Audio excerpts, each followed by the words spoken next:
All right. Hello, everyone, and a very happy end of Ghost Month. I hope you and your loved ones are feeling renewed with the sense of clarity and staying safe and healthy. Thank you for spending your Tuesday evening with us. And I hope you consider this as an opportunity to clear out the old and bring in the new for your financial future. And I'm very thrilled to be your guide tonight on this roller coaster journey into the emotional world of technical analysis for stocks. Again, this is best part 3. That's basic education on stock trading learning series. But before we get into the formal discussion, I'd love to know a bit more about you. Can you please type in the chat box where are you joining us from today? So if you're in the Philippines, maybe you can type in the city you're in. And if you're outside of the Philippines, you can type in the country. Right, ayan. I see responses here already. We have attendees from CDO. Okay. So, Chada, no? It's always Chada dyan sa CDO. We also have people here from Laguna, people from Visayas, specifically in Bacolod, no? So, yan, mga Ilonggo ata dyan sa Bacolod, no? Also, people from Manila, and we have OFWs, I believe, no? From New Zealand, South Korea, and yun, KSA. Yan. So thank you so much for your participation. I'm happy na it's a very diverse audience coming together to explore the world of stock trading. And not only just here in the Philippines, but actually all around the world. Now, I want to express my sincere gratitude as well. Currently, we have 30 attendees joining us in tonight's webinar. And ako, I very appreciate people who keep on learning, no? Lalo na sa world of finance wherein it's, I'd say, no, very dynamic. So your dedication to learn and engage is truly commendable. So thank you for being part of the journey. Now, before we dive into the intricacies of the candlestick patterns and the core beliefs of technical analysis, let me take a moment to introduce myself first. I consider myself one of the lucky ones in life kasi pagkapanganak ko pa lang po, meron na agad akong bilyones. So again, my name po is JP Bilyones. I used to have an above average paying job pero for some reason I was not able to save money and I was even drowning in debt. However, other people didn't seem to have any problem when it comes to handling their finances. So I asked myself, ano ba yung ginagawa ng mga taong may pera na hindi ginagawa ng mga taong baon sa utang? And that question led me to become a personal finance and investment literacy advocate. My passion and purpose is to help more Filipinos appreciate the value of saving their hard-earned money and consider investing to achieve their financial goals. I currently serve as the Business Development Section Head for the Mindanao Desk of First Metro Securities, the investment supermarket arm of the Metro Bank Group.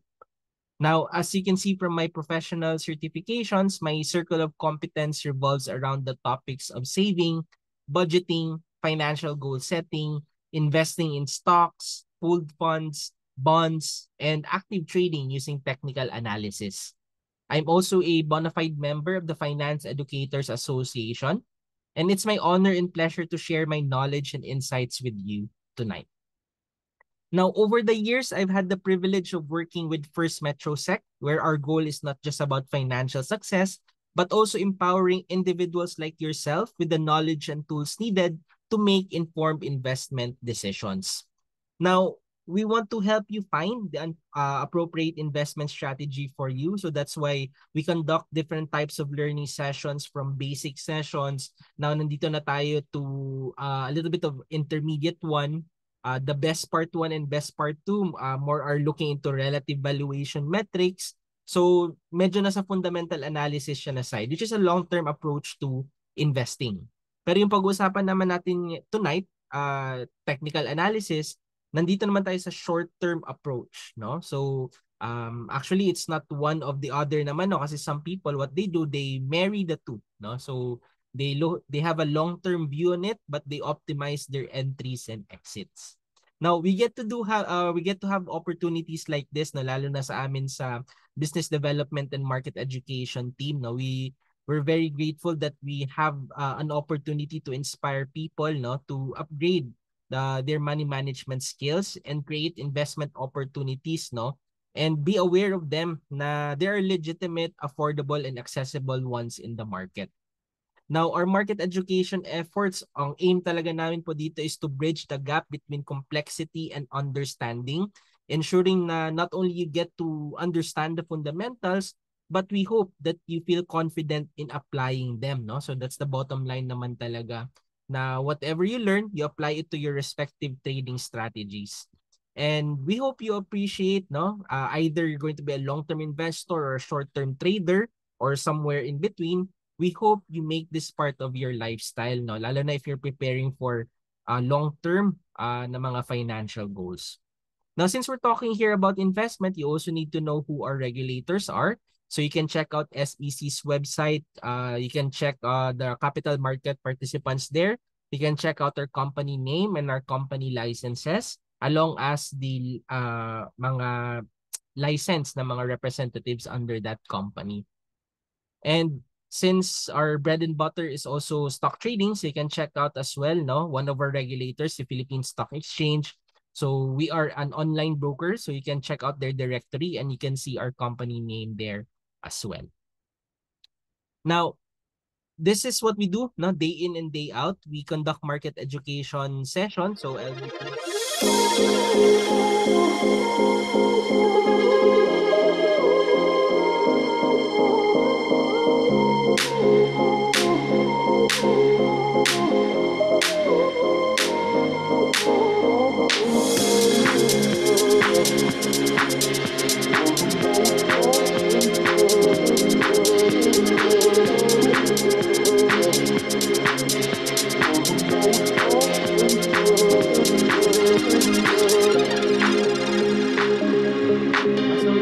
part of our market education efforts, I would like to take this opportunity to thank you, no, for being part of that spread of knowledge, no. So kumbaga, and we hope what you learn here tonight, you get to share it with other people as well, or you can also let them know that we have educational events like this one that they can also learn from.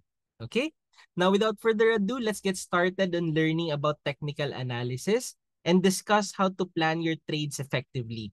So this brings us back to our webinar tonight. I think that's a good enough introduction already for people who are rushing in to attend this session as well. No? So again, I'd like to welcome, now we are 40 participants already to this topic na introduction to technical analysis. No? So we hope you get a good grasp of technical analysis or trading after the end of this session. So we're going to talk about the following. First, how our basic candlesticks form. Second, the 3 core beliefs of technical analysis. Third, how to plan your trades. And lastly, we're very fortunate to have been able to be graced, no, by one of our equity research division associate, Mr. Kyle Garcia. We're in towards the last part of this presentation. He will be sharing to us how to interpret First Metrosex Traders Playbook Research Report.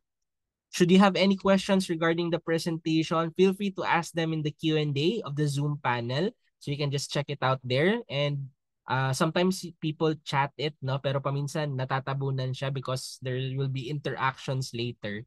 So I recommend you put it in the Q&A panel of Zoom so we can monitor it, so we can answer it during the Q&A portion after the presentation.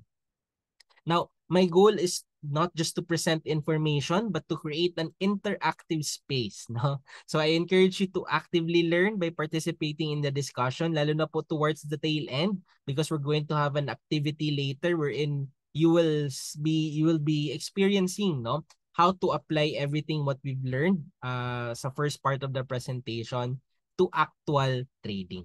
No? So I hope we make this a collaborative learning environment. So I hope you guys are ready and we can now start our discussion.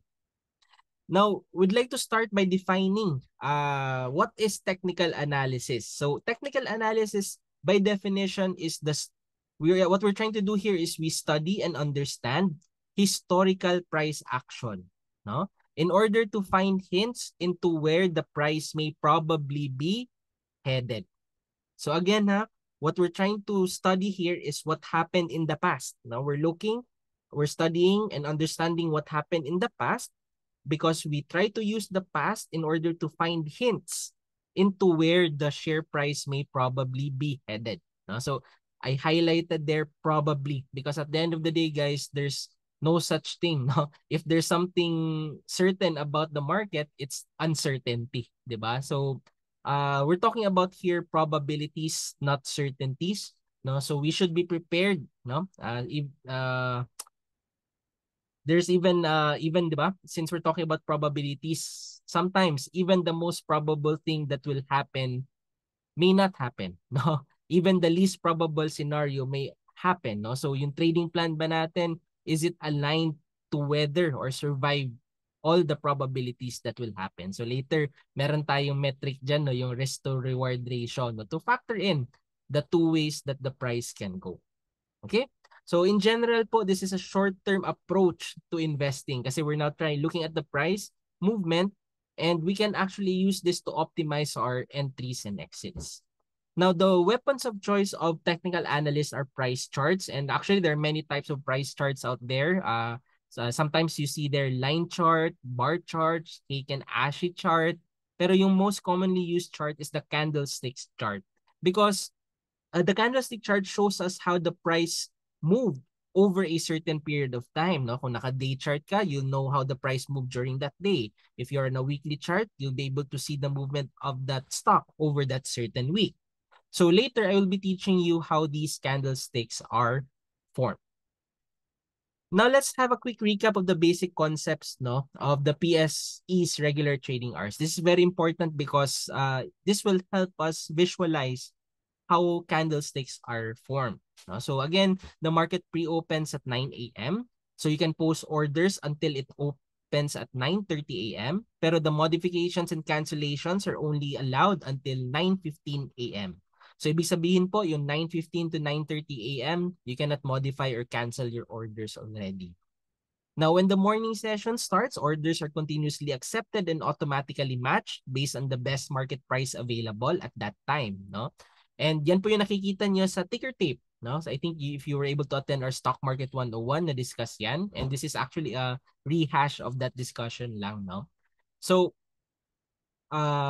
morning trading, no? Continuous yan up until the market takes a recess from 12 p.m. to 1 p.m., no? So, during that time, you cannot enter orders, modify, nor cancel any of your orders.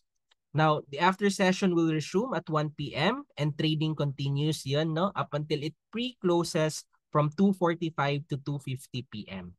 You can enter orders pero yung modifications and cancellations are only allowed until 2:48 p.m. So no cancel and modifications again, 2:48 to 2:50 p.m. Then from 2:50 p.m., it enters the runoff period. So during this time, only limit orders at closing prices can be entered. So this happens up until the market closes at 3 p.m. Okay, so this is very important because later, depending on how prices move within this trading hours, that's how candlesticks will be formed. So that's why when you turn on your favorite business news channel or open your stock brokerage account, you can see what we call a ticker tape, no? Yung tumatakbo-takbo, no? When you look at the news, di ba? So it tells you information of stocks that were traded at that specific point in time. And you can actually see here three basic information sa transaction na to. So for example, you see here MBT 66 and 1360. So what does these symbols and numbers mean? So yung una po is the stock symbol where, you know, MBT is short for Metropolitan Bank and Trust Company. Second is the price at which the stock was traded. And third is the total number of shares that was traded. So to summarize, when you see this ticker, this transaction is telling us that 1,360 shares of Metrobank was traded at 66 pesos per share. Okay, so that's how you understand the ticker tape. Now, when it comes to investing in the stock market, you can earn money either through dividends or price appreciation. I think when you attended Best Part 2, that's the time when Moneth actually discussed dividends, no? How to earn from dividends and undervalued stocks. But in this part 3, no, we'll focus more on price appreciation. So of course, no, investors buy stocks of companies because of its growth potential. Kaya 'di ba, there's the famous adage, no, that how do you earn money in the stock market? You buy low and you sell high. But this begs the question, no, what really drives stock prices? And syempre, if we want to buy low and sell high, what will it what pushes it to higher levels? And of course, on the contrary, dapat alam din natin what will weigh it down. So in essence po, prices move due to the interplay of supply and demand between buyers and sellers. So actually itong interplay between supply and demand, this is not unique to stocks, no? You can actually see this in almost any of the markets na available. Kasi nga supply and demand can be seen there. So let's have some examples para ma-appreciate natin to better. So first, let's look at instances wherein stock prices increase. So for this scenario, imagine yourself in an English auction for high-end art and collectibles. I know, medyo mahirap to i-relate sa atin, no? Kasi hindi naman to part of our, tawag nito, it's not part of our culture, no? So siguro if you're from Europe, medyo understandable yun kasi parang normal sa culture nila to have auction or mga bidding, no? But through the globalization, 'di ba? Paminsan nakikita naman natin 'to sa movie. So, we have an idea how auctions go, no? 'Di ba? Syempre, sa auction, buyers are attending there to bid on pieces that they'd like to own, no? Whether painting ba yan siya or whatever collectible yan siya. So, okay lang if you're the only one that's going to bid for that piece because you'll be able to buy it at your preferred price. Pero you have to understand na others are also there that are interested to buy the same item as you. So in order for you to win that or for you to be able to buy that piece, you have to outbid them all. No? So guro it will start at 17, then can go as high 21, 33, or whatnot. So in essence here, the greater the demand for the piece, the higher the bid price can go. Now, actually, you don't need to go through Europe no in order to experience this. Na again, you can see it in the movies pero na-experience din natin to lahat, no? So, dire situations like the COVID-19 outbreak, no? It increased the demand for face masks and alcohol. People found an urgent need for these products and some are even willing to buy above their suggested retail prices. Ako, ang pinakamahal ko nabili was a box of 50 masks. It went as high as 600 per box. No? That's the highest I bought it during that time. Kasi nga, konti yung supply pero malakas yung demand. No? So the buyers were able to price well, no? Yung mga limited supply. No? So you have to understand, no, if we relate that to the stock market, it's forward looking. So kung yung growth prospects ng company is rosy, then the demand for the stock will increase because there's more interested buyers and yung mga existing shareholders, they will not be inclined to sell their stocks. No? So again, if there's demand for the stock, no, yung interested buyers will be willing to pay at much higher prices and the existing shareholders will be less inclined to sell their stocks. So, syempre, no, for buyers to be able to get some shares, they will try to offer a higher price for the stock and outbid their competitors. And this is exactly what pushes the prices up.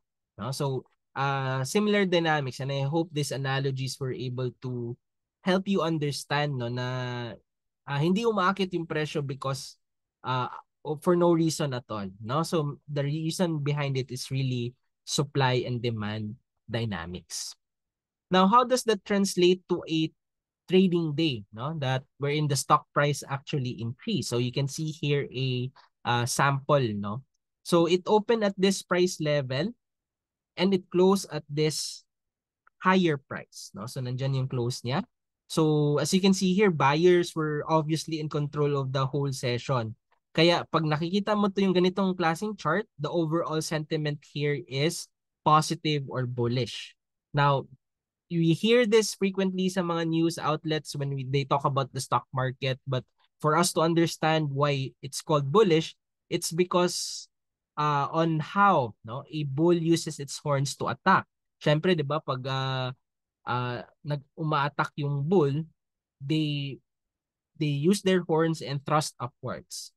That like how prices increase during this session. Kaya bullish yung term niya. Now, after learning about that term, we can represent this day's price action no, by drawing a candlestick. Na dito na tayo sa first point of discussion natin. And you draw a candlestick no by drawing the body from the opening price to the closing price. So here's how it would look like if you're going to draw it. So again, you draw the body from the opening price to the closing price. And as you can see, it's colored green. No? So pag nakita niyo yung body ng candlestick is colored green, that tells you that the closing price is higher than the opening price. Okay, so technically we call this the bullish marubozu, no? So when you see a candlestick na full body siya, no, and it's full green, as mataas siya na candlestick, it's what we call bullish marubozu, no? Kaya tawag sa kanya Japanese candlestick kasi nga may Japanese history siya, 'di ba? And when you see this candlestick, lalo na if you are able to see this sa mga support zones, which you will learn that later as well, there may be a continuation to the upside, no, potentially. Now, so that's one case, no, wherein stock prices increase. Now, let's look at another case wherein the stock price decreased. So instead of a high-end auction, no, I want you guys to remember yung mga clearance sales during the pandemic. Diba during that time, businesses were moving out while some of the businesses, no, lalo na sa mga malls, if you were able to drop by during that time, they just want to lighten their inventory, no, diba? They were very eager to sell their items even at a discounted price. Diba? Normally, natutuwa na tayo sa mga 10, 20, 30% discount. Pero during the pandemic, parang normal to have 70, 80, 90% discount. Because again, they were moving out and they just want to lighten their inventory. Diba? Now, when community quarantine methods were implemented to contain the spread of the coronavirus, syempre, the malls, stores, and restaurants closed down. So, because it closed down, consumer demand was also expected to greatly decrease. So, medyo tough. It was a really tough situation, which I know you've felt and you've experienced. So, alam niyo to, no? You know how this felt during that time.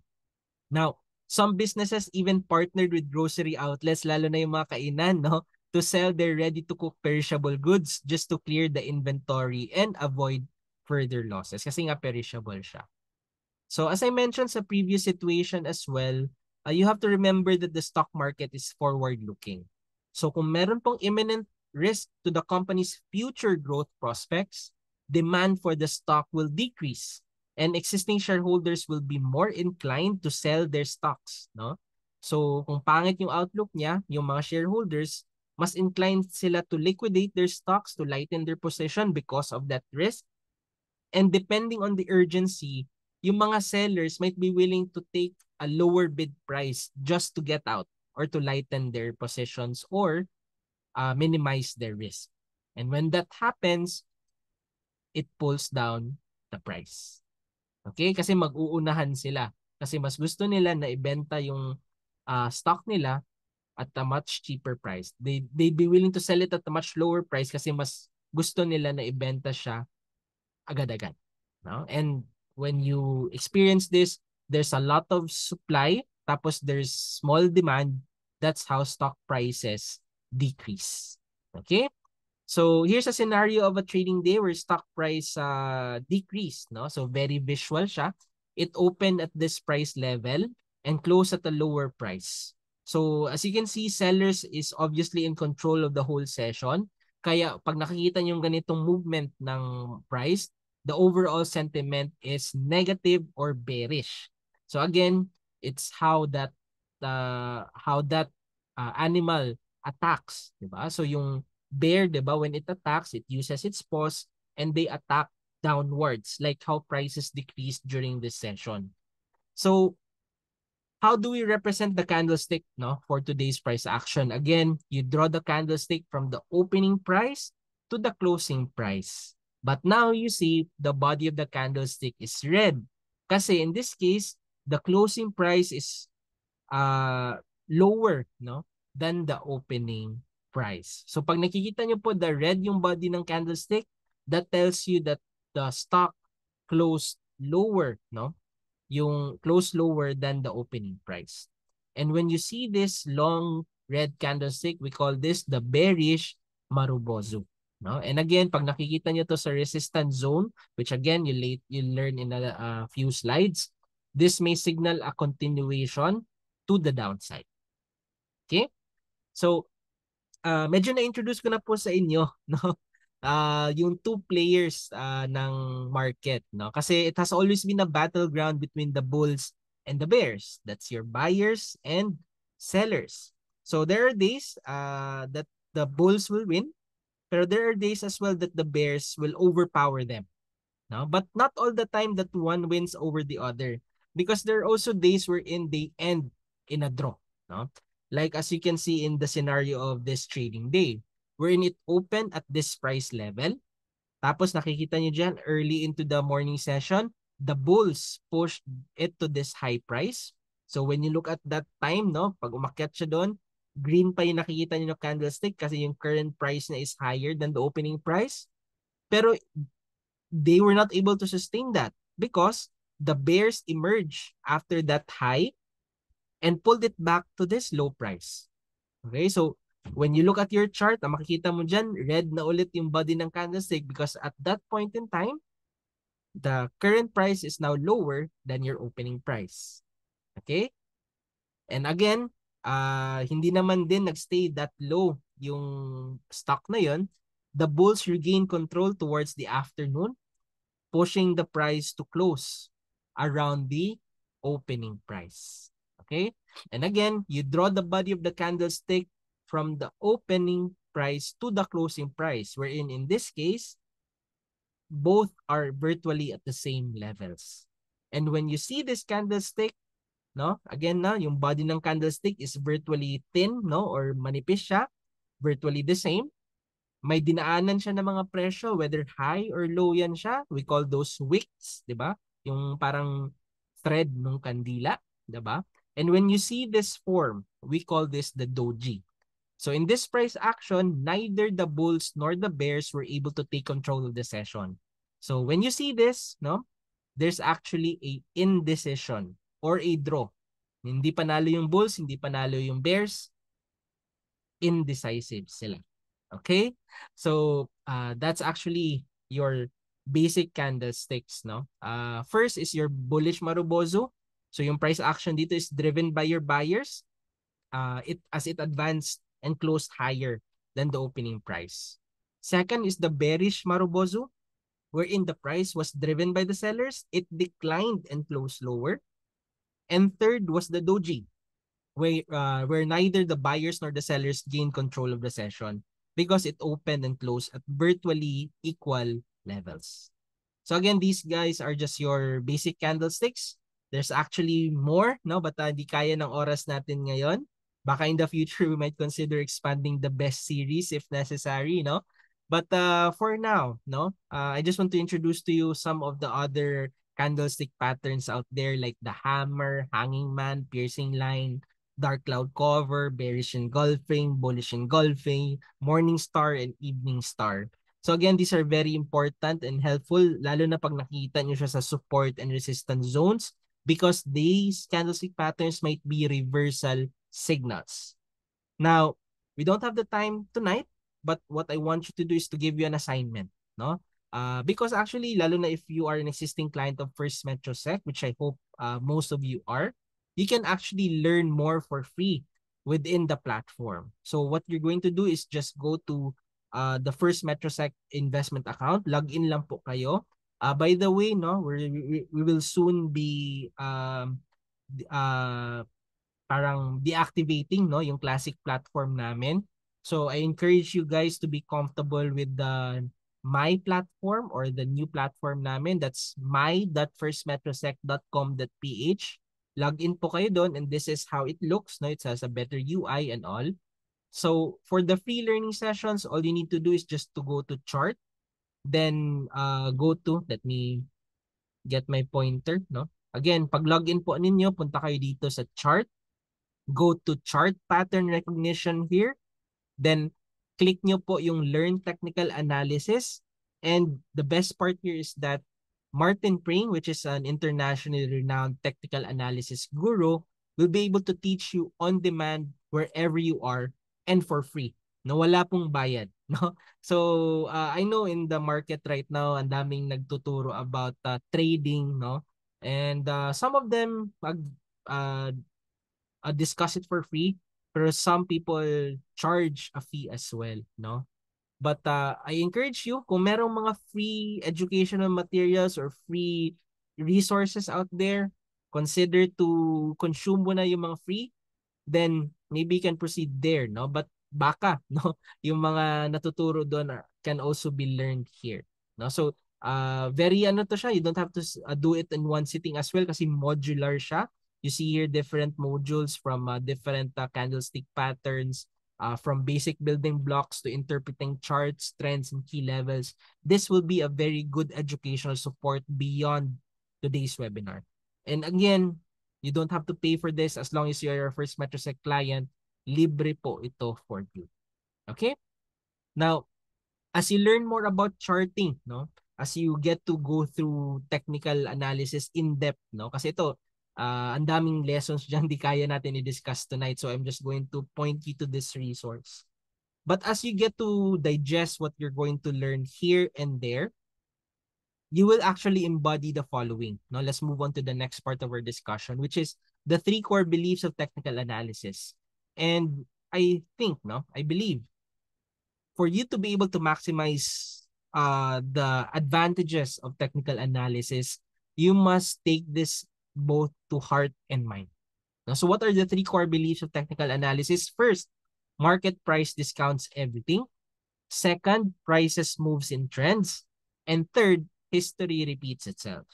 So, we will explore each one of these sa mga sumusunod na slides. So, I hope no this is something that you will be embodying no as a trader no or someone who uses technical analysis kasi if you don't get to embody or believe in these core beliefs, you'll not be able to optimize what technical analysis can offer you. Okay, so let's talk about the first core belief of technical analysis. Market price discounts everything. So sa mga finance majors out there, no, I know yung nadaanan niyo po to during your courses, no. This is essentially your efficient market hypothesis, wherein it says no that all relevant information, whether it's growth prospects, whether it's profitability trend, whether it's about management competence, competitive advantage ba yan nila, all of those things no are already reflected in the stock's price. Okay, so that's the first thing, no? Market price discounts everything. So again, ibig sabihin po nito, the market price reflects the sum knowledge of all market participants. Thus, market price discounts everything. No? So, yan, no? So when you see prices moving up, it shows you the sum knowledge of all the participants. So malalaman mo, no? You can feel ano yung sentiment ng tao when you look at the price movement. Okay? Now, let's move on to the second core belief no, of technical analysis, which is price moves in trends. So as you can see from the chart, no, the market went through a period of sideways indecision.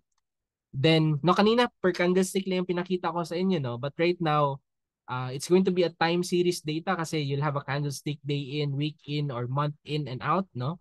And you'll see that progresses through time. And that's what you see here in this slide. So, makikita mo dyan, no? It went through a period of sideways indecision. Tapos, very visual, there's an upward momentum and also a decline no, during a sell-off.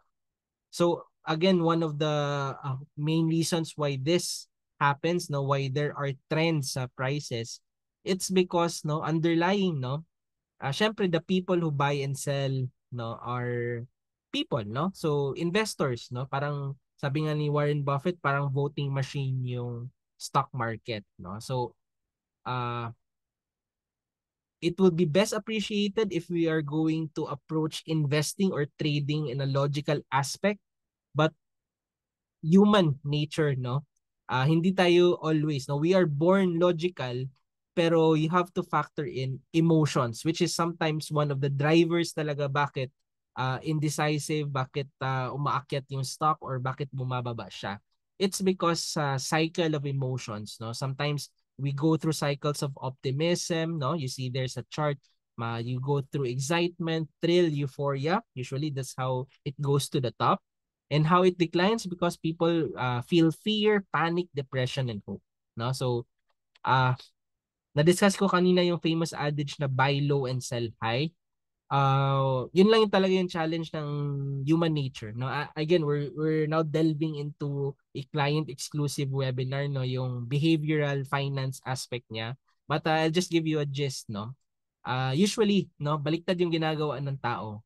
Kung kailan masaya na lahat, doon pa sila bumibili, no? Wherein actually during that point, euphoria, that's the point of maximum financial risk because marami nang kumita. And they will be taking profit causing the price to decline. Tapos ikaw kung nakabili ka sa tuktok, you'll undergo denial, fear, panic, no? Lalo na pag bumababa yung presyo talaga. Then paminsan you don't cut loss early. You cut loss pag sobrang bagsak na ng stock price. Wherein doon sana, in the point of despondency and depression, that's the point of maximum financial opportunity kasi bumagsak na yung presyo. Okay, so almost all investors know that for them to earn money sa stock market, they need to buy low and sell high. Pero sometimes emotions gets the best of us that people do the reverse. They buy high because people are happy and they sell low. No? And that's not how you earn money. No, baliktad. No? And you have to understand that. No? So with that, you have to know that there are three price trends, no, sa stock market, which shows you the general direction at which the stock market is headed. So first is the sideways trend wherein nakikita mo talaga, no, visually. Ito yung maganda sa technical analysis kasi visual siya. It fluctuates up and down, pero it does not rise above or fall below a certain price range, no? So nagre-range trade lang siya. Pero in an uptrend, the price trend forms higher highs and higher lows, no? So nakikita niyo yan, umaangat yung presyo, tapos bumababa siya, it creates a low. Pero when it bounces, it takes out the previous high. So it creates a higher high. And when it pulls back, which is normal, it creates a higher low. Okay, pag nakita nyo po yan, that's an early sign of a potential uptrend. No? Kabaliktaran naman sa third, which is downtrend because the stock price trend forms lower highs and lower lows. It will reach a low, it tries to recover, creates a high, pero the sellers will dominate and will create a lower low, no? It will try to recover, no? Pero the high it will create will not be as high as the previous high. So that's lower highs and lower lows. That may be a first sign of price weakness or a downtrend. Okay? So those are your three primary price trends. And as you can see here, no? I'm going to show you an animation na para ma-appreciate nyo talaga how candlesticks are progressing over time. Ayan, no? So, nakikita nyo here that there are price levels where the price starts to rise and fall. And as you might have observed, there seems to be a price level or zone where the stock doesn't fall further. And in this region, there's strong demand because how do we know that? Prices are not falling below that level, no? So, when there's strong demand, buying is strong, no? Kasi kung hindi yan binibili, bababa yung presyo na yan, no? So that's the reason why prices are not falling further from that because there's demand, there's a strong demand and buying is strong. And when you identify that region, we call that your support zone, no? Support, no? From the term itself, no, may support, binibili siya dyan. And on the other side, no, there seems to be a price as a level or zone as well wherein hindi naman umaangat yung presyo beyond that. No? So in this region, there's now strong supply because during this part, selling is strong. And because selling is strong in that zone, it prevents prices from rising. Kasi pag hindi yan binibentahan, aakyat yan. No? Pero ngayon, since binibentahan siya, nauuntog siya sa level or zone na yon.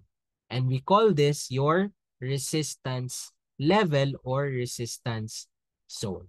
Okay? And now as you can see, I've introduced two concepts for you, no? Support and resistance. I've been mentioning this sa start pa ng presentation ko.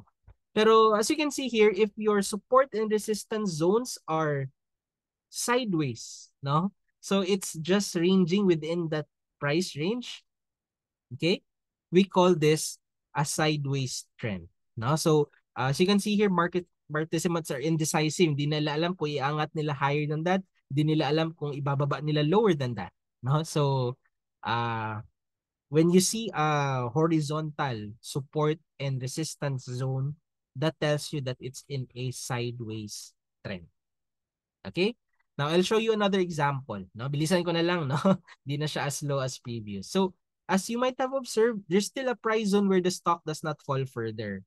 So, same as the previous slide, we learned that this is your support zone.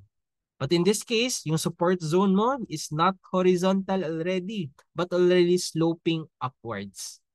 On the other side naman, there's also a price zone where the stock doesn't rise higher.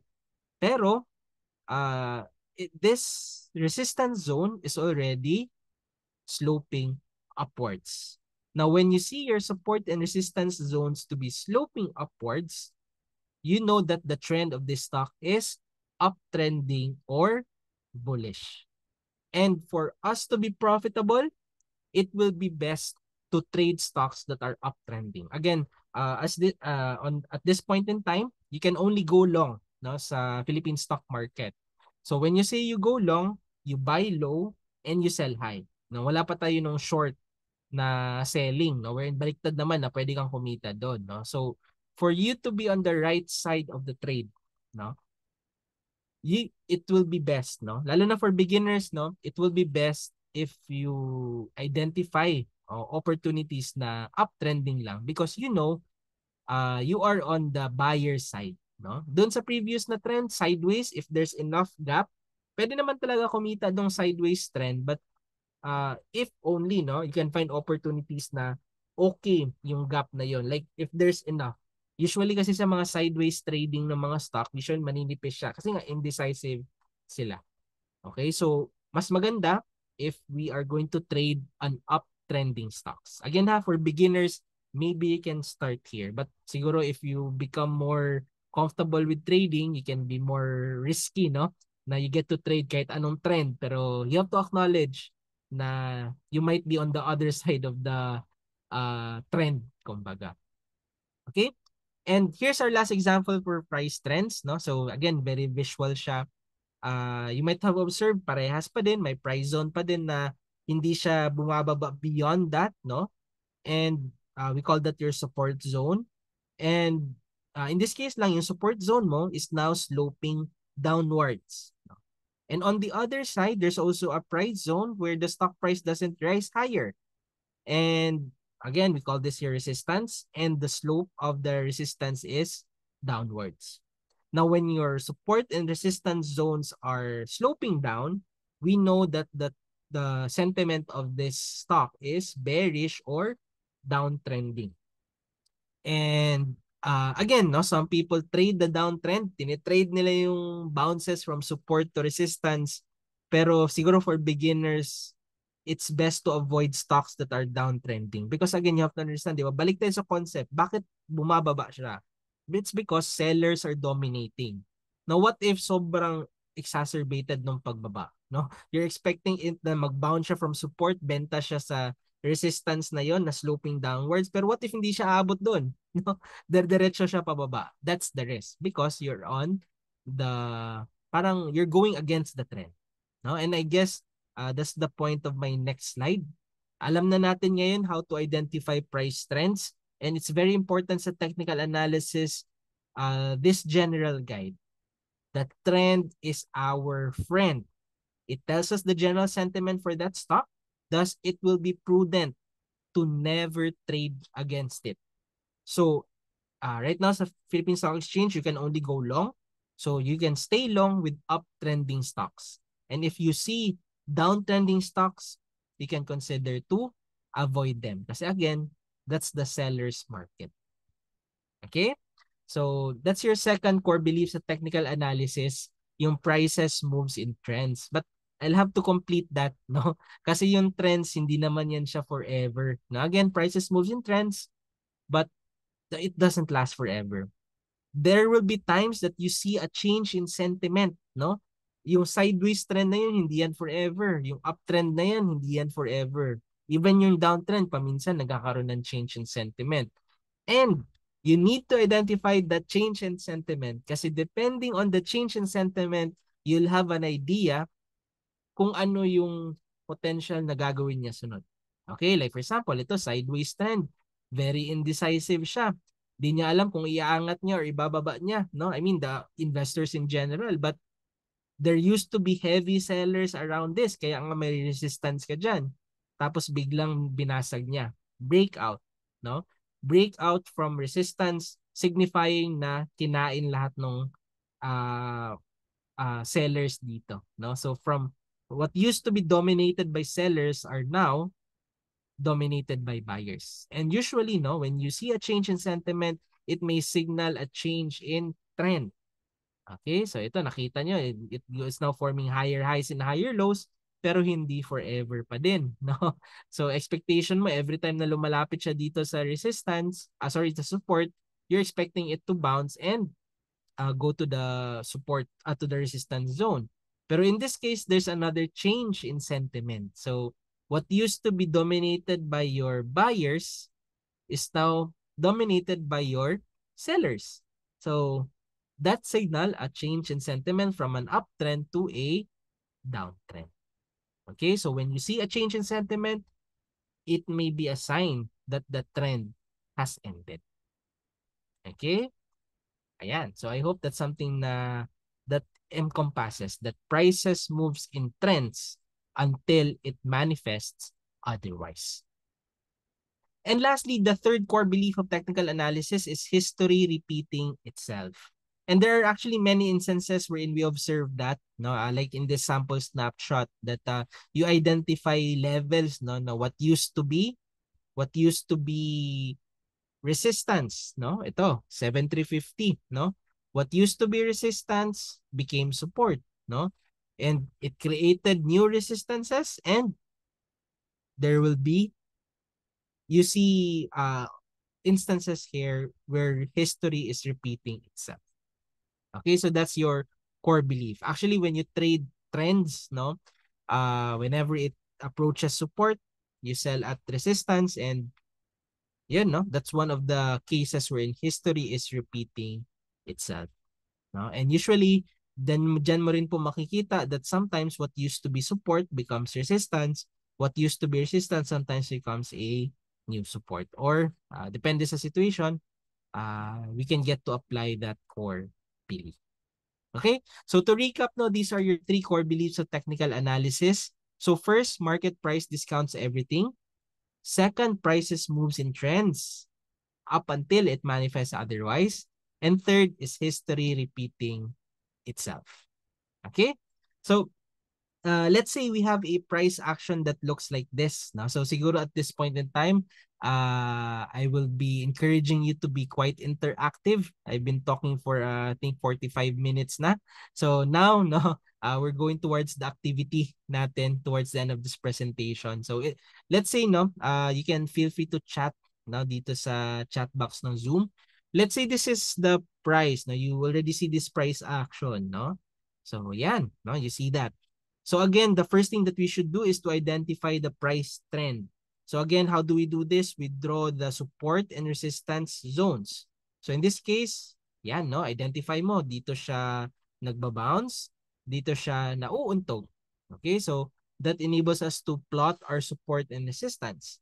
And when you look at the slope of your resistance and support zones, this is already sloping. Ayan, no? Feel free to chat, no? It's now sloping upwards. No? So this tells us that the trend of this stock is uptrending. And now the recent price action shows us that it bounced off from the support. So if I may ask you guys, now if you were to decide, would you buy this stock now? Sige nga, let's see. Again, Nag-bounce siya dito, support, no? It solidified our hypothesis na support nga talaga yan. Ayan. Most of you are saying, yes, buy. Okay, sige. Most of you are saying to buy the stock already. Because siguro probably na-learn nyo from the previous slide that if history would repeat itself, di ba? Ano nangyari? Di ba sa technical analysis, we're trying to study and understand historical price action in order to find hints where the share price might be headed. And history is telling us that every time it bounces off support, it goes to resistance. Whenever it bounces support, it goes to resistance. So again, if history is repeating itself and if the trend will continue, di pa naman nag-manifest otherwise, most of you are saying sa chat box, buy. Because again, probably because if history will repeat itself, baka aangat siya sa resistance.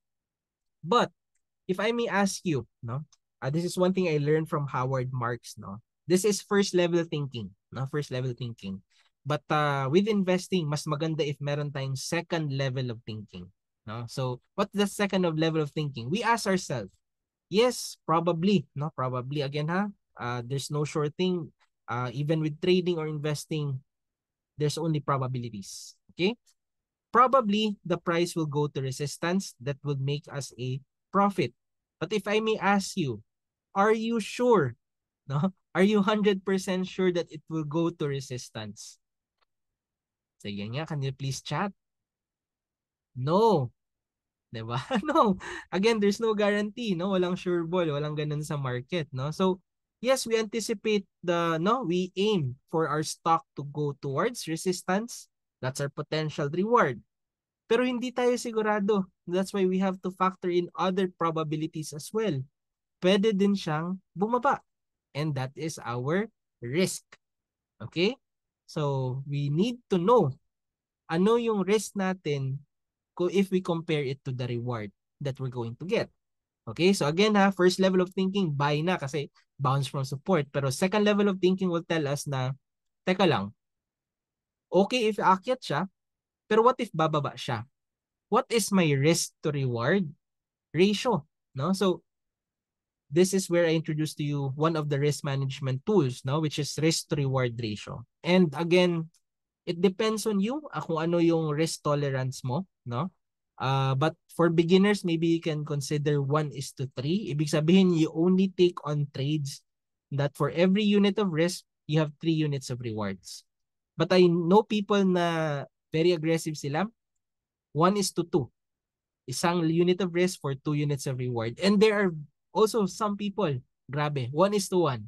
I don't know, no, hindi ko kaya yung ganong risk tolerance, no, na 1 unit of risk for every 1 of unit of reward. There's not much upside for me there. But again, it depends, no.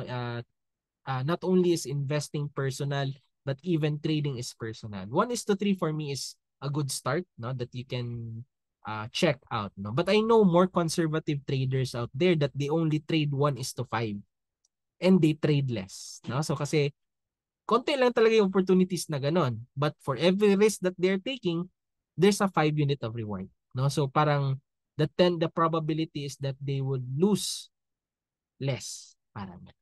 Okay, so depende na yan. That's something that you have to find out for yourself as well.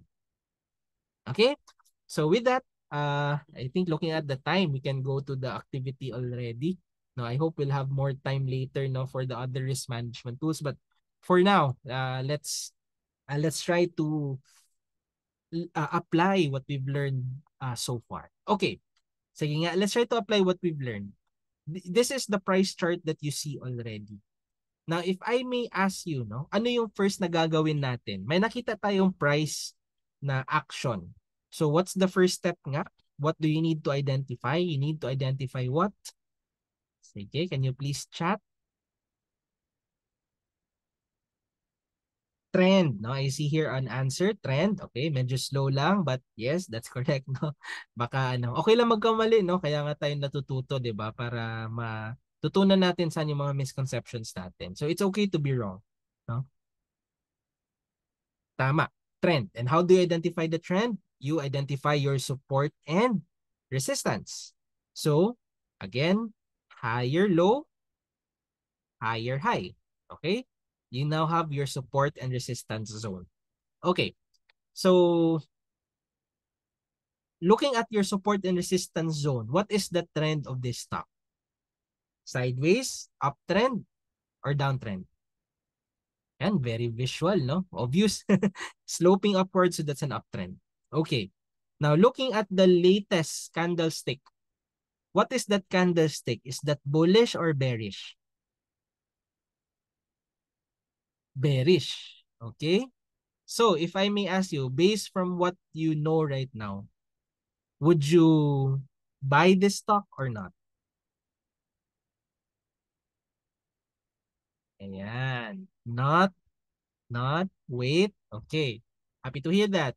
What's our anticipation here? If this is a bearish candle coming from resistance, the bias might be to the downside. Okay? So, I agree with you. I myself would not, or I would rather wait. No? So, this is what happened next. Ayan. So, bumaba siya. Buti na lang, di tayo pumasok, no? And we see now this candlestick. Itong latest candlestick. What is this candlestick? Is it bullish or bearish? Bullish. Okay? Because it's green body. Okay? Tapos, nag-bounce siya from support. So, what do you do right now? Would you buy the stock already? Ayan, dami. Buy, buy, buy. May nagsabi not, no? Meron pa buy a little, no? Let's not complicate things, no? Buy or sell, buy or do nothing lang. Okay. So a lot of you are saying buy, no? But I think you forgot my previous lesson, no? Yung recent one. You might be saying buy kasi you anticipated to go to the resistance, no? Again, that's first level thinking. But you have before, no? Are you sure ba na aakyat siya to resistance? You hope so. But is that the only possible scenario? Yan. Some of you medyo, sabi nila, risk to reward muna. Okay, so in this case, you have to identify, that's very important, no? Kahit mag-bounce siya from support, uptrending siya, dapat alam mo pa rin ano yung risk to reward ratio mo. So in this case, the risk is 2%, the reward is 14%. By the way, merong tool na ganito sa First Metrosec platform doon sa TradingView within the platform. Merong tool doon, long position, you get to check the risk to reward. So in this case, the risk to reward is 1:7. So what do you think, no? Would you buy this stock already knowing na uptrending siya, nag-bounce sa support, and the risk to reward is 1:7? Yan, some are saying no, and that's okay. Baka mas mataas yung gusto ninyo na risk to reward ratio. But as I mentioned kanina, yung one thing that you might want to try out to at for starters is 1:3. And 1:7 is definitely bigger than 1:3. So ako, yes ako dito. I would buy this stock. Okay? So, yan. Test buy tayo, 17.4. Okay? And this is what happened next. Ayan. Sige nga, can you chat? How do you feel after buying the stock? Tapos yan yung nangyari. Ito. Happy. Eh, sabi happy. Wow, ha? Happy. Some people what? Sad. Okay, cross fingers. Okay? Ayan, sige. Based on how you feel, what would you do? Would you sell your stock already or would you hold muna? Again, wag na muna tayo ng multiple ha. I know some of you here are saying buy again but ang hirap na i-track yan. Ayan. Okay, sige. Okay. Ayan. Many of you are saying are hold. And I agree with that. Bakit hold? Kasi again, there's still, 'di ba? The only time for you to know, no, na possible na magkaroon ng, 'di ba, right now the trend is upwards. Then prices moves in trends until it manifests otherwise. And in this case, meron na bang change in sentiment? Wala pa, no? Kasi hindi pa naman tumagos below your support zone. So, for now, no? Nakakatakot to kasi nga bumalik siya sa support. Di natin alam kung tatagos. But for now, hindi pa tumagos. So, wala pang breakdown. So, the three core beliefs, prices moves in trend, is still intact. Okay? And this is what happened next. Yan. Sige, how do you feel? Feel free to type in how you feel, ha? Ayan, happy na. O, see? Nakita niyo yung emotion niyo from this one to this one? Okay, sabi ko nga, 'di ba? Hindi, it is not completely logical. No? May nagsabi pa dito grateful. Buti naman. Okay? Blessed. Okay. So again, no, nag-hold pa siya. So meron talagang support diyan. Okay? For now. Okay. And this is what happened next. Okay? Sige. Sabi dito, Nyek, no? If you can chat it to everyone, much better, no, para makita interaction, no? But yeah, 'di ba? Some of you are saying, Nyek, kasi nga your anticipation is gusto natin umakyat dito sa resistance, pero hindi. Nag-ano, no, umakyat na sana pero bumalik. Okay? So sige, based on what you see right now, hindi siya umakyat to resistance. Would you hold or sell the stock already? Hindi siya umakyat to resistance eh. Sige. Most of you are saying hold. Maging nonchalant po. Okay, and I think I agree with that as well. Again, hindi pa, wala pang change in sentiment, no? Pero it tried, no? Medyo may tumagos dito na weak, 'di ba? So wala pang change in sentiment, pero medyo natutuhog na kumbaga. Okay? And this is what I agree, I would hold as well on this one. And this is what happened next. Sige, how do you feel? Yes. O, 'di ba? Ang iba yung ano, bilis pa ngayon mag-type, 'di ba? Ayan, alive. Okay. So pumunta na doon sa ating expected na resistance. Okay, ngayon nandiyan na yung candlestick na yan. What would you do? Would you sell the stock already or do nothing? Uy, grabe. Yung iba sabi resign. Para isang trade lang. No? Ayan, most of you are saying sell. No? And I think you're saying that because alam nyo, from our concept kanina, we are already around your resistance zone. And alam natin na sa resistance zone, selling is strong. Okay? So, kahit ako, I would sell. Because again, my bias is selling is strong at resistance. And that's already there. So imagine from December 12 to January 25, no? Medyo matagal rin to. Siguro 5 weeks din to. But again, that's 18.4% in that span of time. Okay? So yan, first profitable trade ninyo. Okay? So congratulations. Okay, and this is what happened next.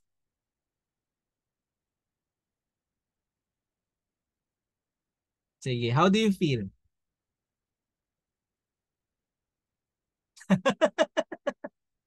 Sayang. Okay, may iba dito, buy again. Okay? Meron dito, okay lang. Or okay na lang. Okay. But you have to, you have to understand that feeling.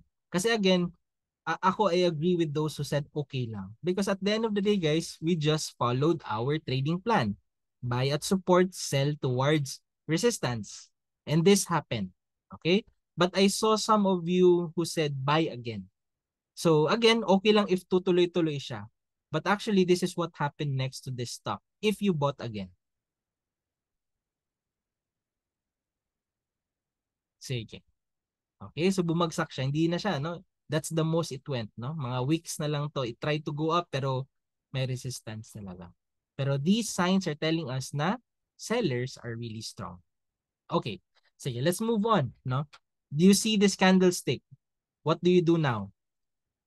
Is the uptrend is still intact? It bounced at support? What do you do to this stock? Would you buy or do nothing? Yan. Pero buy agad ba? Buy na ba diretso? Porket uptrending tapos nag-bounce? Again ha, sakto na no na uptrending siya, nag-bounce siya from support pero does that constitute a buy agad? Again, you're forgetting no yung second level of thinking natin. Yes, all are aligned so far. Pero if you're going to say that you're going to buy at that, you're just acknowledging that it's going to go up. Definitely. Before ka pa pumasok sa trade, yung thinking mo is just, aakyat siya. Kasi nga, you're going to buy sa ganun pa lang. Pero, tama yung sabi ng iba, ngayon may humabol, risk to reward. You have to acknowledge that if you're going to buy that stock at that price, two possibilities will happen. Either it goes up, you quantify your your reward, but don't forget to also acknowledge your risk, no? In this case, yung risk mo, if it goes down is 3%, your reward mo is 10.5%. So in this case, your risk to reward ratio is 1 is to 3.5. Okay? And what do you do? Are you okay with 1 is to 3.5? Uptrending, bounce at support? Yan. So if yes, you will buy. And ako, for that, no, again, this is just basic. I know you have to answer more things. Marami pa yung volume, RSI, MACD, but for the basic discussion natin, I think that's the bare basic, no, na before you enter the trade, you acknowledge two possibilities. It can go up for you to be able to take profit, but you also have to acknowledge that it can also go down. Are you okay with the risk to reward ratio? Should either of those happen? Okay? So yan. This is what happened next if you bought, no? Ako, I would have bought that. Pasok siya doon sa 1 is to 3 ko. So, Feb 19, 19.2. Okay. So, this is what happened next. Okay? Sige. How do you feel? Yan. Wow. Yay. Okay, but here's what I want to emphasize in this part. I know many of you are happy kasi bumili tayo. Umakyat siya where we expected it. But I want you to observe the number of days it took to go from where we bought to where we want it to be. Is it the same number of days previous trade natin? Which took longer, the first or second trade? The first trade took longer. So what's my point here? When you enter a trade, you don't know when in the future your trade will be realized. Either you take profit or you cut loss. Diba? So my point here is that it can go to your desired profit levels when it wants to. No? Hindi mo talaga alam when into the future. No? There's this seasoned investor who said, diba, if you can name a price, you can never know when. But if you can say when, you will never know at what price.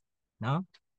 So, when you see something in social media na they have both, they can name the price and when, medyo pag ano natin, yung pag-isipan natin paano nila nakuha yun. 'Di ba? Okay. Okay, so in this case, what would you do? Nandyan siya.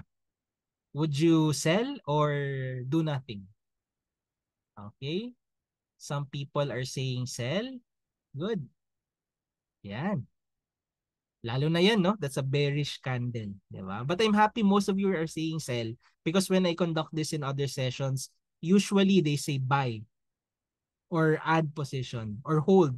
Kasi nga, meron silang recency bias. Di ba? Naalala nito? When this happened, if medyo nasaktan kayo dito kasi you missed out on this opportunity, some people, they hold here. Kasi nga, recently, umangat siya. Okay? But ako personally, I would sell because nasa resistance siya. That's it. No? Kasi nasa resistance, selling is strong. My bias is to sell at that zone. Okay? And just in case there are many of you may humabol dito, sabi nila hold, this is what happened next. No? Ako, I would have sold siguro 1.5 week for a 10% gain. No? This is what happened next. Okay? So, if nag-hold ka, it would have declined. No? Pero if you followed your trading plan, you will not, you might have missed out in this, but actually hindi siya missing out kasi nga bumagsak din naman siya. Okay, okay. So, and this happened. So, I think this is the last, no? I think this activity was able to encompass what we learned all throughout the session. Okay, last na lang na question for you guys. This is what happened next, no? Still uptrending, bounce from support. Sige, what do you do in this case? Would you buy this stock? No? Trends will continue up until it manifests otherwise. Bounce from support. Buy na ba agad? Sige. Ayan. I hope for the third time na ano na rin natin, na simmer down na, no? Uh, Before you buy, check your risk to reward ratio. Okay? So in this case, the risk is 5.5%. The reward is 7.5%. So the risk to reward ratio is 1 is to 1.3. So what do you do? Do you buy or do nothing?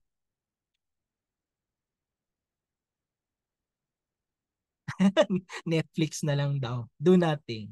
Okay? Do nothing. Most of you said do nothing. Okay? So, kahit ako, I would do nothing there kasi hindi siya pasok sa risk to reward ratio ko na 1 is to 3. Pero some people, okay sila sa 1 is to 1, so pasok to sa kanila. But ako personally, I would do nothing. No? Kasi hindi siya pasok sa risk to reward ratio, which is something very personal to me. It might be different for you guys. Okay? And ako, I would not enter this trade, and this is what happened next.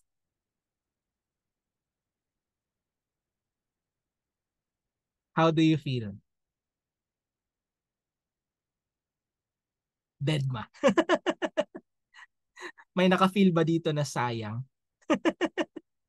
Okay, reiterate ko lang yung point, no? Careful kayo dyan sa feeling na you're missing out, no? Fear of missing out, na sayang naman hindi ko nasakyan yung pag-akyat na yun. Because what you essentially did here, guys, was to follow your trading plan. And again, in this case, no, umakyat siya to resistance, which could have earned you. Pero hindi siya pasok sa trading plan mo, so it's okay. So yung sinasabi nila dito na no emotion, deadma, that's the good way to think about it. No, nonchalant, no? Sabi nga ni Warren Buffett, 'di ba? Even though this is trading, no, Warren Buffett is a value investor.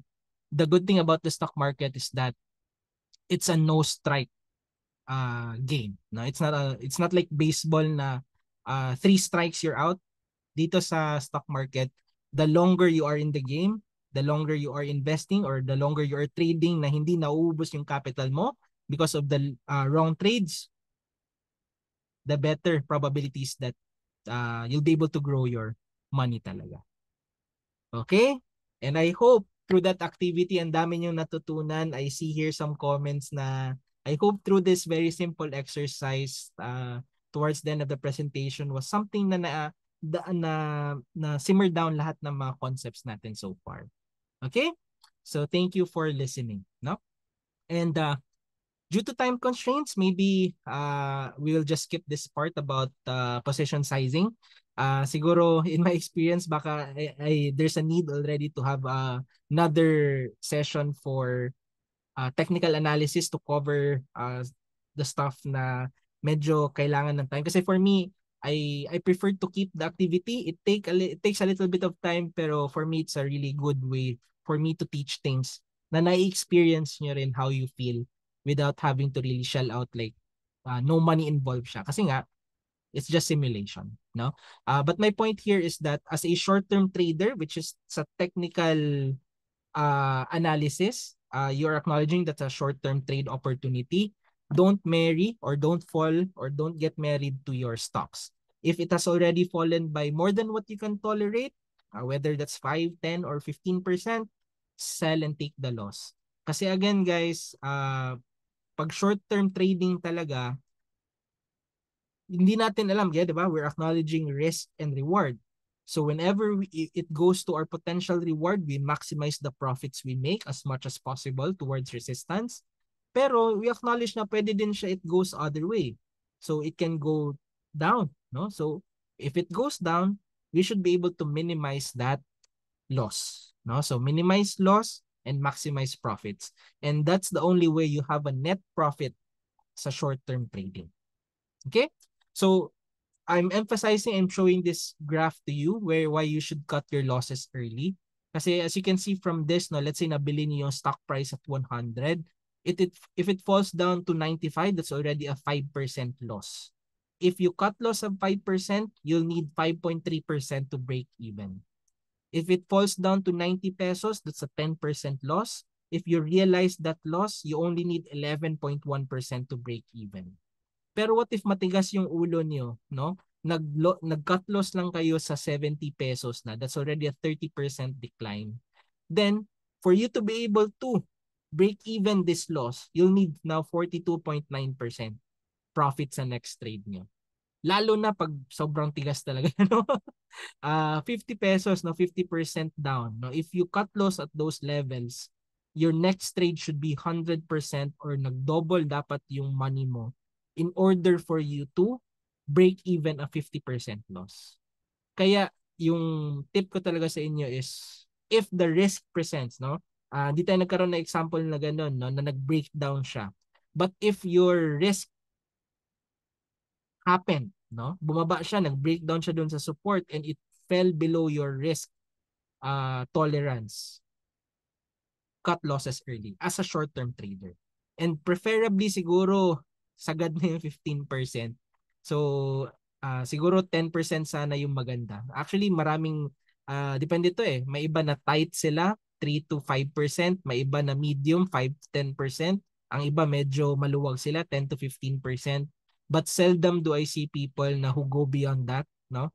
Kasi nga lumalaki yung kailangan mong profit sa next trade in order to just break even. Okay? So as long as early pa, no? Huwag matigas yung ulo. The market is telling you na nag-breakdown siya, nag-change na ng sentiment pero ayaw mo mag-cut loss. So better if you do it as early as possible. Okay? So buti nila sa First Metrosec, we have features like stop limit orders or order cancels the other, no? For example, yung order cancels the other, pag meron kang position, pwede mo iset yung take profit and your cut loss level, no? You just put your stop limit and limit if touch orders, then whether the market goes up or down, it will execute whichever is executed first. Kaya ang order cancels the other. If nag-take profit siya, then it gets taken profit. Pero if bumaba siya, you have to cut loss, it will cut loss and it will cancel the other order. So we have those kinds of feature that I hope you take advantage of. No, para di naman all the time naka-monitor tayo sa market, use these features para you still get to find other means in order to ang dami natin responsibilities in life, no? So investing and trading is just one part of it. Okay? So just to recap, very simple trading plan for an introduction course. Plan your trade and trade your plan. Una talaga gagawin is to identify the trend. You do that by drawing support and resistance zones, and preferably you ride up trends, sloping up yung support and resistance zones. Then it's better to, for your entries, you buy at the bounds of support. But again, first level of thinking lang yan. We should have another risk management tool which later papakita ko, ulit-ulit natin yun kanina, So your entry would be buying at support and you sell at resistance. But again, manage your risk before you click your buy button. Always identify your risk to reward ratio. You can start with 1:3, depende sa risk tolerance ninyo. In our upcoming sessions, maybe I can discuss more about position sizing, magkano or how big you're going to put in that certain trade. But I also briefly was able to discuss cutting your losses early. So that's very important. Again, sa trading, iba naman yung perspective pag long-term investing. Okay? So this is a very simple trading plan that I think for beginners, okay na to start with. Okay? So, yan. So with that, allow me to take this opportunity, So we're done already with, I'd say 70 to 80% of the discussion. Now we move on to our next speaker, which is from our research team. And if you are an active trader and what we taught you tonight resonated well with you, you'll find our Traders Playbook research report very valuable. And we're very grateful and honored that a member of our equity research division joined us this evening to discuss how to make the most of this report. So we have here Mr. Kyle Garcia, who graduated as a cum laude from the Ateneo de Manila University with a degree in psychology and a minor in finance. Before joining First Metrosec as a research associate, Kyle actually interned in a top local asset management firm and a proprietary trading company. Currently, he covers conglomerates and gaming companies. So without further ado, let's all welcome our equity research associate, Mr. Kyle Garcia. Kyle, good evening. Hi, good evening, JP. Good evening, everyone. Thanks for staying with us. I know it's pretty late and hopefully you've had your dinner also, no? So for this one, allow me to share my screen with you guys. Okay.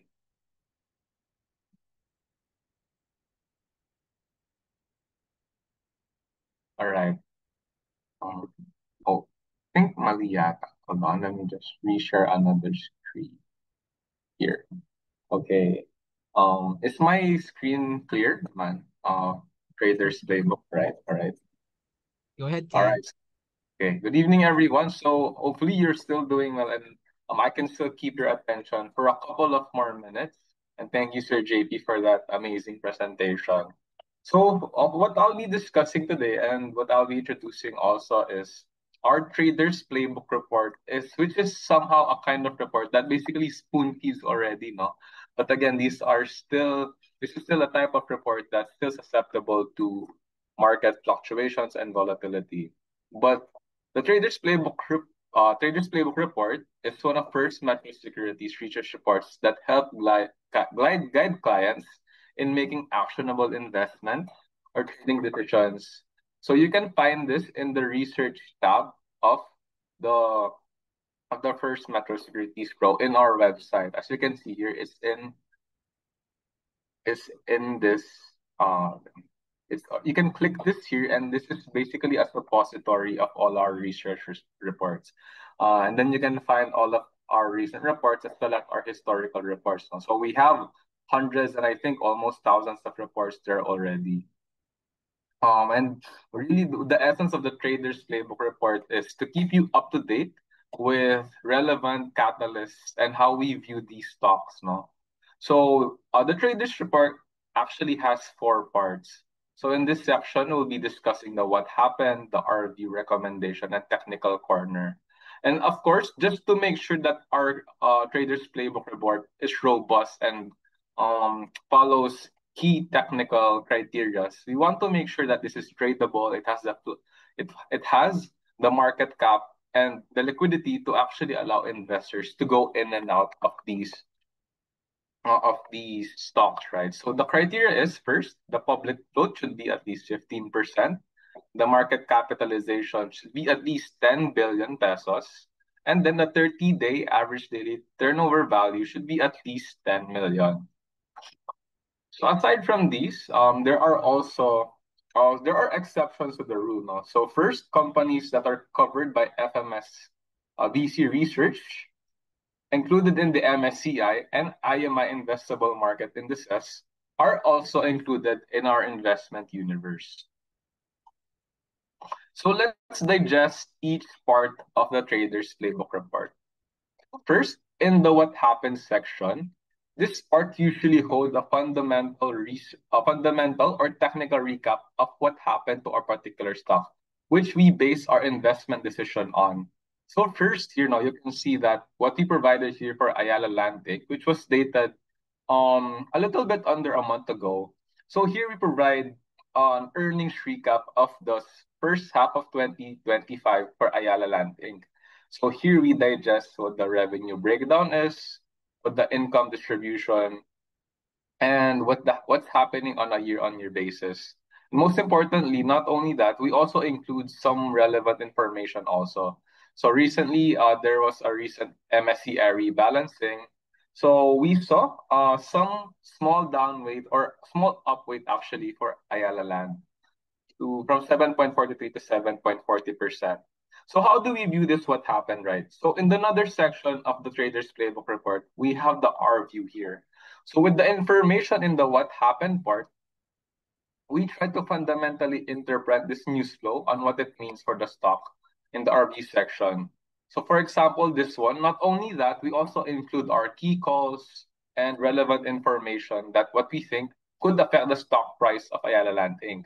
So first here, diba, we reiterate our call for Ayala Land Inc. For FMS, we have a target of 35 pesos, and we are still bullish on Ayala Land, despite all the headwinds that's happening in the stock market right now, especially in the property sector.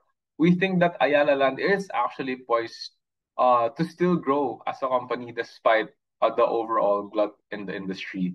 And then we also provide here some additional information on the MSCI downweight, which could result, for example, here could result in some pullbacks or negative sentiment.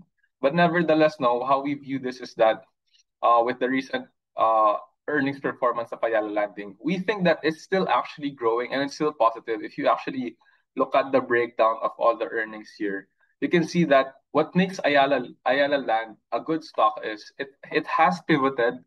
Um, it has the foresight to pivot into the premium segment. If you look at the property market right now, most of the oversupply is actually in the middle income segment. So for this one with Ayala Land Inc., we are actually positive on Ayala Land. So on the technicals, we also provide a technical view here, no? So as Sir JP discussed earlier, we try to incorporate a technical view also alongside the fundamental views to provide you a holistic approach on how to trade Ayala Land.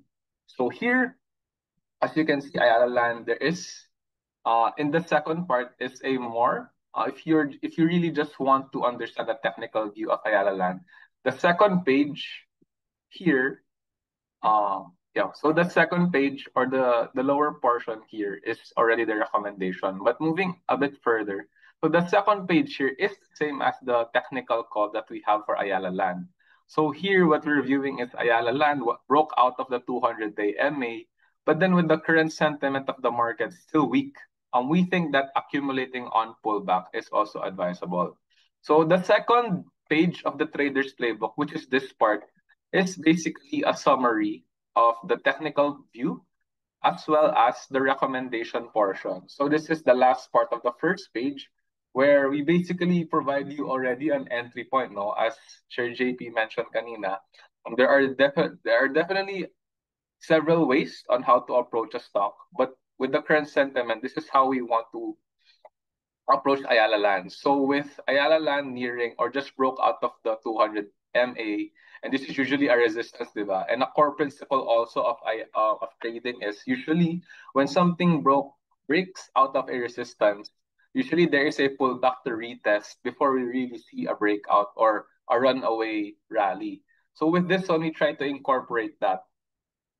So keep in mind, no, we want to accumulate Ali at 26 pesos. And this one, we basically spoon feed na rin na when to take profits and even stop loss limit also at 23.9 or near the 24 peso. So, and as the last part of the first page of the Trader's Playbook reports, it's basically just a summary of the stock on a year-on-year basis versus the PSEI performance. So as you can see here, the PSEI or Ayala Land Inc. Um un, has basically underperformed against the PSEI, no? And then we also have a brief summary also here, no, on what happened to the stock and FM's target price as well as the upside and the downside. Okay, so since we already discussed the second part, so if you have access to First Metrosec Pro, you can also see this, no? The second part is basically what we're seeing right now with the stock.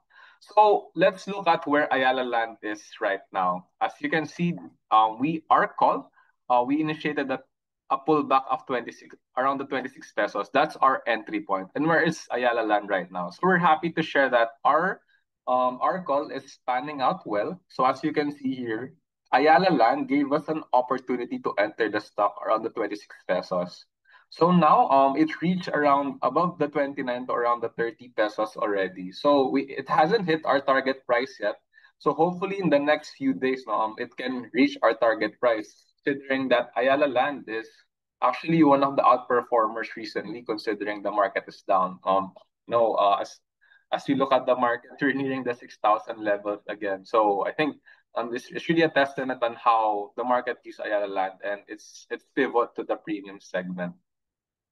So that's basically the trader's playbook report. No, it's really a fundamental analysis and the technical analysis on what's happening with the current stock. And most importantly, so just a brief discretion with this one is that what the trader's playbook report does is it provides key insights on how we view the stock. More importantly, we don't necessarily know what will happen with the stock. So it's important to also use your own analysis and use only our guide, no, especially with the volatile market right now. This is only a guide, and it is still you as a trader really pressing that buy button and what you're seeing on the stock. Perhaps you're seeing the technical analysis differently. You're seeing different patterns because that's really technical analysis. There's it's a personal view. It's a deeply personal view on how you view the stock, especially if you're for example, a dip buyer or a trend follower. So sometimes our calls don't necessarily fit your point of view and your trading style, no? So I think that's we provide you key concepts on how we think the stock will perform. So let me provide you some other examples on our traders playbook reports here. So we have Philread and we have Bloomberry.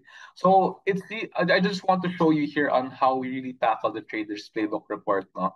We have so many views on different kinds of stocks. For example, the Philread, we want to focus here on yield plays, right? So with the BSP cutting rates and bond yields going down, we think that REITs are set to outperform. So this was in July, right? And with Bloomberry, this was just in August 4.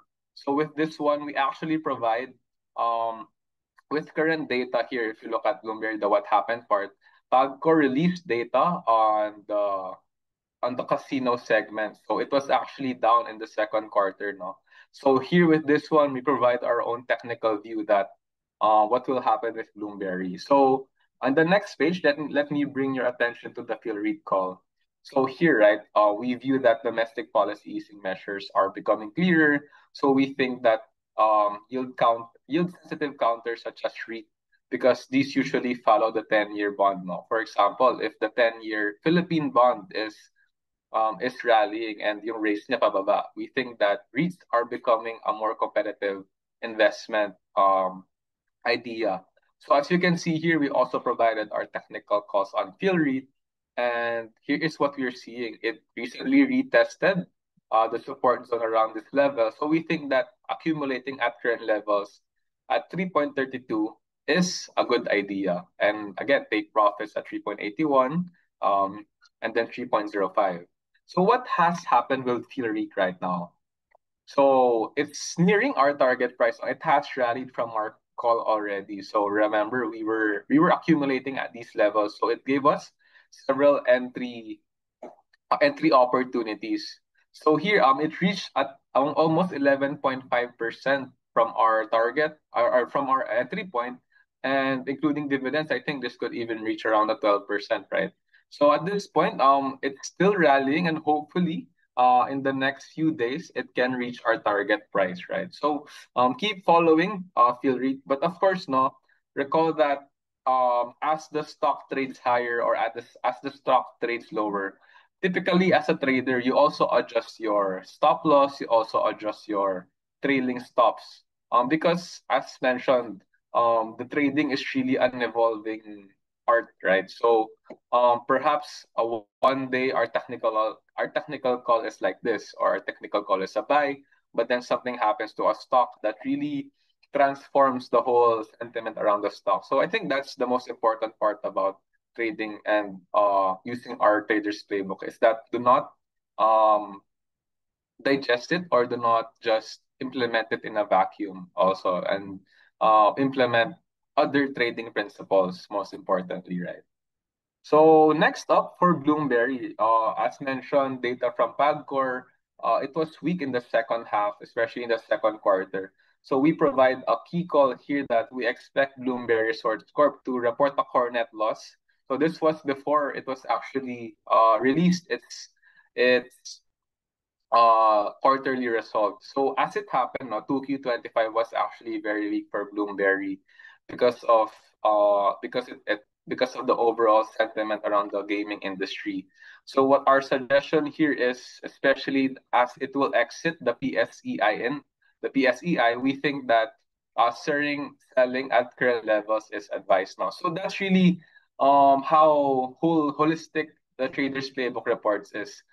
We have different types of calls for buy. We even have calls for trailing stops. If you have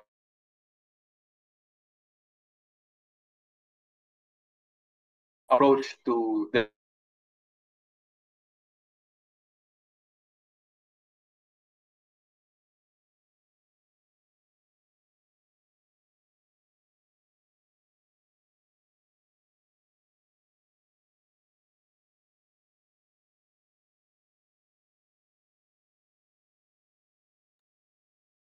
All right, sorry. I think we lost Kyle there for a second.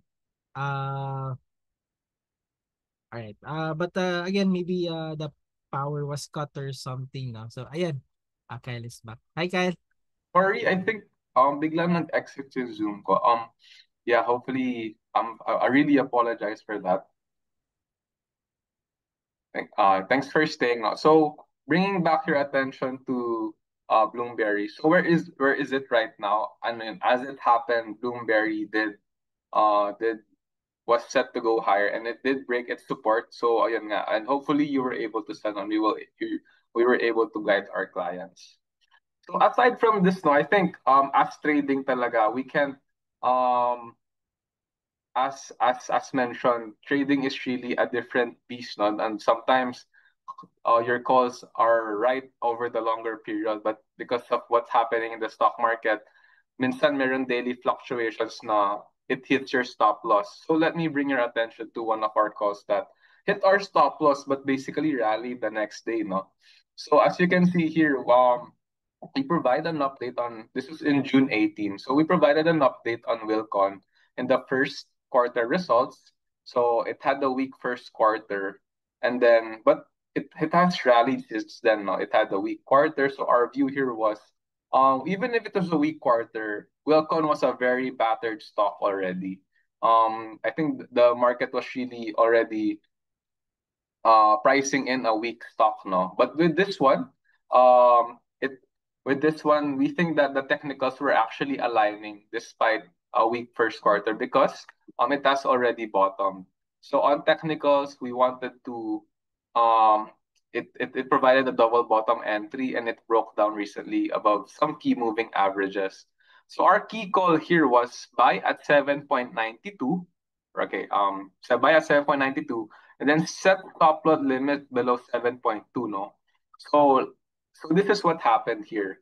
So ito yung, this is when we released the call on Wilcon. So we bought here and sobrang sakto it hit the 7.2. I mean if you basically have um an order here na stop loss at 7.2 natamaan na siya, di ba? But after that, dumiretso siya. So maybe if your stop loss was yun nga below 7.2 or at 7.2, hindi siya natamaan. So that's really how we approach that's really the hard part about trading now. It's really an evolving skill and an evolving trade talaga na there's no set criteria on sometimes what you're seeing usually you have to adjust strategies. So again, our traders playbook report just we just want to provide you guidance on how we think the stock is, and it's still you're still the one implementing the our strategies, and depending on your strategies, you can even try to use it as a form of bias, right? So you can view our different types of calls in the research tab and for your appreciation also on the different types of calls that we cover and provide to you guys. So that actually ends my presentation and on the Traders Playbook reports. And hopefully you've had a better appreciation on our Traders Playbook reports and really work hard to provide you guys some profitable calls. No, I think last year we're quite happy to have almost near the 50% call or 50% hit ratio for you guys. So hopefully you're able to track our traders playbook report. Yeah, thank you, everyone, and I think it's Q&A session so far. Oh, in the next, so happy to share with you guys other ideas. All right, thank you for that, Kyle. Na. And it's sometimes when you look at our research report, you see Kyle's name there as well. So at least right now, it now puts face to the name, no? So ayan, no. So we're grateful that our equity research division really generates this trading ideas, no, that you can try to implement, no, or absorb to your own investing or trading strategies, na you can use them as guides, no, or maybe kahit alerts lang, no, lalo na yung traders playbook kasi usually because of a certain news, no, so it's a more frequent na report than our fundamental reports na medyo it takes time to make, no. So ito, I hope it's something that you can use, no, for your arsenal as well. So thank you for that, Kyle, and thank you for all the trading ideas that you've had shared through the Traders Playbook report. Okay, so again, just to recap what we've discussed tonight, we talk about how supply and demand drive stock prices. I also taught you how candlesticks are formed using the opening, high, low, and closing prices. And I also shared to you the three core beliefs of technical analysis, that market price discounts everything, prices moves in trends until it manifests otherwise, and lastly, history repeating itself. Now again, in order to make the most of technical analysis, what it can offer to your arsenal of trading strategies, you have to take this to heart and to mind, the core beliefs. And lastly, plan your trade and trade your plan. No, it's very important to do that kasi sayang, no, yung mga opportunities out there. And hopefully you're able to access as well the free technical analysis courses in the platform. Maybe yung mga ideas doon, you can get that for free pero baka through other sources you'll need to pay for it, no? And lastly, Traders Playbook research report. Again, if you're a client of First Metrosec, no subscription is needed for that. You access that for free. And yan, no? So lahat ng ideas nandun. So I hope you take advantage of that report. And syempre how hard our research team works on that report as well. So again, just to recap, no, some of our discussion tonight, you have to understand that the market speaks through its price action. No, it's telling, no, nalalaman natin ano yung pulso ng market through its price action. And in order for us to make the most out of that, you need to understand its language, which you took that first step tonight, no, understanding price action. And hopefully this will be a good benchmark for you to earn greater profits.